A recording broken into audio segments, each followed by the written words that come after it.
अस्सलाम वालेकुम व्यूअर्स, क्या हाल है आपका। उम्मीद करती हूँ आप लोग खैरियत से होंगे। हम भी अल्लाह ताला के फजल से खैरियत से हैं। तो आज मैंने बहुत ही फेमस, बहुत ही डिफरेंट जो सर्दियों की रेसिपी है, साग बनाया है। और देखिए आप, साग मैंने हांडी में सर्व किया है, ऊपर से मैंने बटर डाला है और साग के साथ मैंने बनाई है मकई की रोटी। तो ये मकई की रोटी ख़ास है क्योंकि मैंने पहली दफ़ा बनाई है, लेकिन अच्छी बन गई है। साथ हमने बनाई है इसके लस्सी, जो कि इसके साथ जाती है, मकई की रोटी और सरसों का साग। तो साथ में हमारे डिफरेंट, मैंने घर की रोटियां भी बनाई हैं। तो आए इसको ट्राई करते हैं, आप भी बनाइए। ये सर्दियों की सौगात है, तो मैंने कहा कि पाकिस्तान में तो सर्दियों में बनती है, तो आपके साथ भी शेयर किया जाए। तो अगर अभी तक आपने मेरा चैनल लाइक और सब्सक्राइब नहीं किया तो प्लीज़ बेल का बटन दबाइए और सब्सक्राइब करिए, ताकि आपको तमाम आइंदा आने वाली वीडियोस भी मिलती रहें। तो ये देखें, अब मैं इसको मकई की रोटी के साथ, जिसके ऊपर मैंने मक्खन डाला हुआ है, मैं अपने साग को करने लगी हूँ ट्राई। तो ये बना है बहुत ही मज़े का। आप देख सकते हैं इसके अंदर गरम गरम धुआं भी उठ रहा है और साग इंतहाई मज़े का। इसके अंदर बटर का टेस्ट है और देसी घी का टेस्ट है।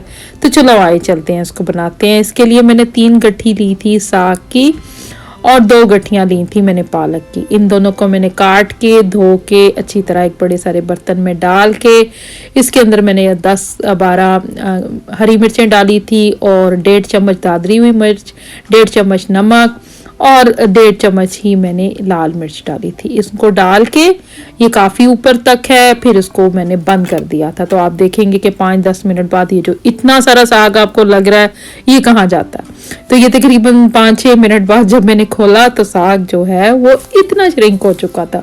जी हाँ, जो अच्छा साग होता है, और साग की निशानी ही अच्छे होने की ये होती है कि वो बहुत कम रह जाता है। तो इसके अंदर इसलिए पालक भी डाली जाती है, क्योंकि साग थोड़ा सा पंजाबी में जिसको कहते हैं कसैला होता है। कसैला का मतलब है कि थोड़ा कड़वा होता है, तो इसके लिए इसमें डाली जाती है। और बाथू भी डाला जाता है, जो पाकिस्तान में मिलता है, यहाँ नहीं अवेलेबल।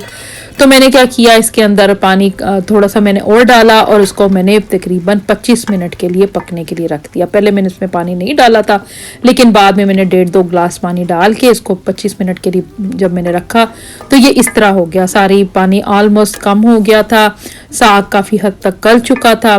तो अब मैंने क्या करना है कि इसको मैंने एक डीप पॉट में निकाल लेना है, और निकालने के बाद मैंने इसको हैंड ब्लेंडर से ब्लेंड कर लेना। आप चाहें कि इसको घोटे के साथ भी कर सकते हैं, मैंने हैंड ब्लेंडर के साथ किया था। इसी के टाइम के साथ ही मैं इस वक्त इसके अंदर मैं आटा भी डाल दूंगी। कई लोग आटा डालते हैं, मैंने यहाँ पर रेगुलर जो रोटी वाला आटा होता है वो तकरीबन 1/3 कप जो है वो मैंने इसके अंदर डाल दिया, क्योंकि बाद में जब मैं अलहदा डालूंगी हांडी के अंदर डाल के तो फिर मुश्किल हो जाएगा। तो मैंने क्या किया, इसको इस वक्त डाल दिया क्योंकि मैं इसको ब्लेंड कर रही हूँ।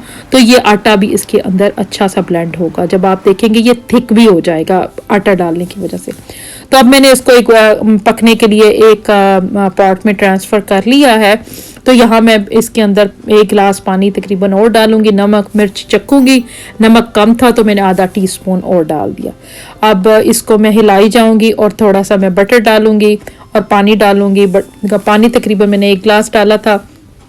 तो पानी डालने के बाद मैं इसमें 3-4 टेबल स्पून बटर डाल दूंगी। तो बटर डाल के मैं इसको मिक्स करूंगी और फिर इसके बाद मैं इसको हल्की आंच पे रख दूंगी पकने के लिए। तो उसके बाद मैं इसकी तड़के के लिए तैयारी कर लूँगी। तो तड़के के लिए मैंने देसी घी लिया है यहाँ पर आधा कप। उसके अंदर मैंने 3-4 जवे गार्लिक जो मैंने बारीक बारीक काट लिया था, 1 इंच की जो है अदरक वो स्लाइस कर ली थी, और 5-6 हरी मिर्चें। इसको मैंने बहुत थोड़ी देर के लिए मैंने इसको फ्राई करना है और फिर मैं इसका तड़का लगा दूंगी इस साग के ऊपर। तो आप अपनी मर्जी से चाहे जो अपना तड़का लगाना चाहते हैं आप लगा लें। मैं इस तरह लगाती हूँ। इसके साथ आप दादरी मिर्चें और भी डाल सकते हैं, अगर मिर्चें कम हो तो फिर आप इस स्टेज पे इसको दादरी मिर्चें भी डाल सकते हैं। तो कई लोग समझते हैं कि कनाडा में, बाहर के मुल्कों में साग नहीं मिलता। तो मेरे एक व्यूअर्स हैं, उन्होंने कहा था कि साग नहीं मिलता, तो मैंने उनको भी दिखाया।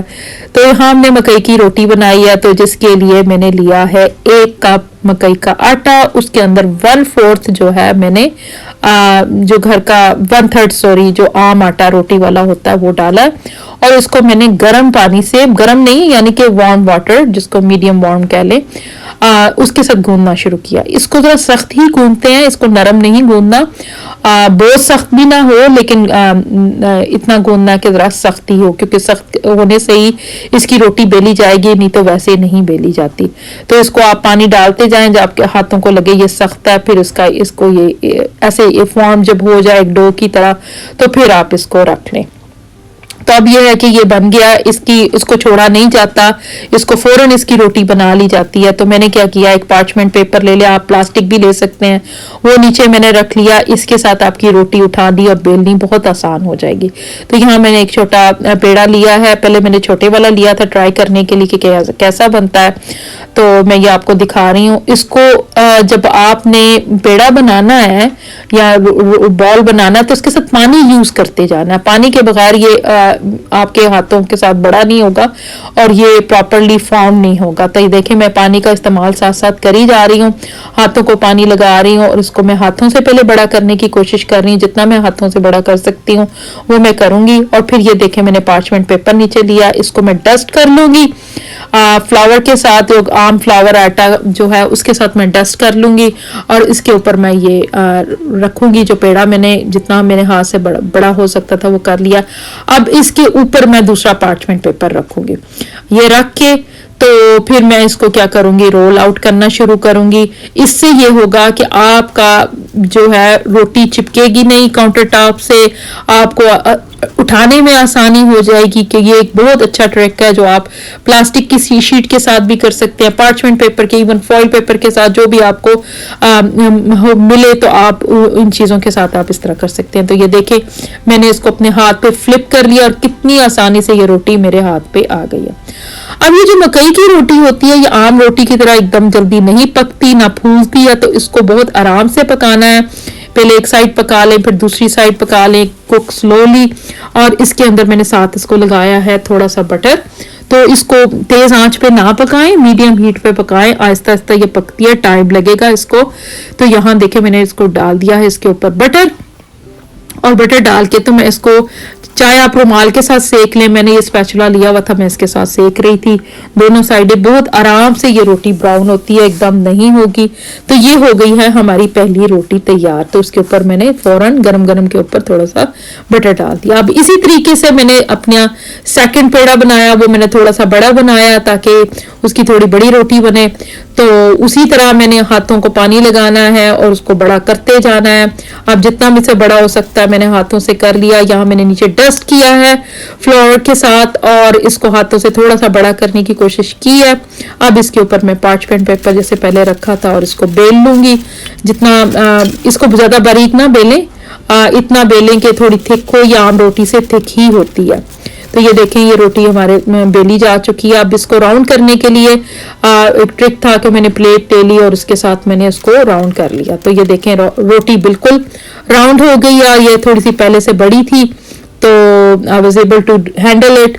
तो ये थोड़ी सी बड़ी थी तो इसको भी अगेन स्लोली पकाएं, स्पैचुला या रुमाल के साथ इसको आहिस्ता आहिस्ता मतलब कि सेकते जाएं। इसके ऊपर भी मैंने बटर लगा लिया था।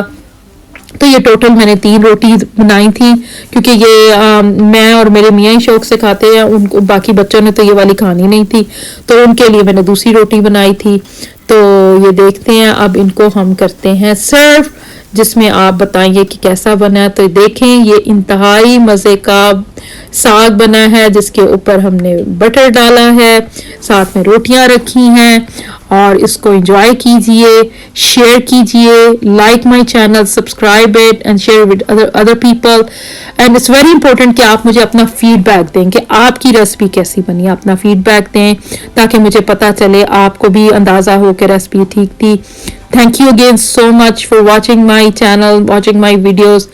आपने हमारा चैनल अभी तक सब्सक्राइब नहीं किया तो प्लीज़ सब्सक्राइब कीजिए और बेल का बटन दबाइए। Thank you.